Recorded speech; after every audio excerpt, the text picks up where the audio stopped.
హిందూ దేశంలో ఆలయాలలో ఉన్నటువంటి అర్చకులేమో అల్లాడుతున్నారు.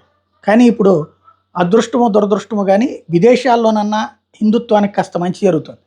అరబ్ దేశాల్లో మొన్ననే దుబాయ్లో కట్టినటువంటి అబుదాబిలో కట్టినటువంటి ఆలయం చూసాం. స్వామినారాయణ టెంపుల్ ఇప్పుడు వేలాదిగా భక్తులు అక్కడికి వెళ్తున్నారు. ఇంక్లూడింగ్ అక్కడ ఉన్నట్లు ముస్లింలు కూడా దర్శనాలు చేసుకుంటున్నారు, పూజలు చేస్తున్నారు. అబుదాబిలో కూడా ఆలయ నిర్మాణానికి అక్కడ ఉన్నటువంటి ఎమిరే ల్యాండ్ ఇచ్చారు. ఇది ఒక ఎత్తు అయితే ఇప్పుడు ఆస్ట్రేలియాలోని పెర్త్లో 150 ఎకరాల స్థలంలో 721 అడుగుల ఎత్తులో 600 కోట్ల రూపాయలతో ప్రపంచంలోనే అతిపెద్దదైనటువంటి ఆలయం కట్టబోతున్నారు.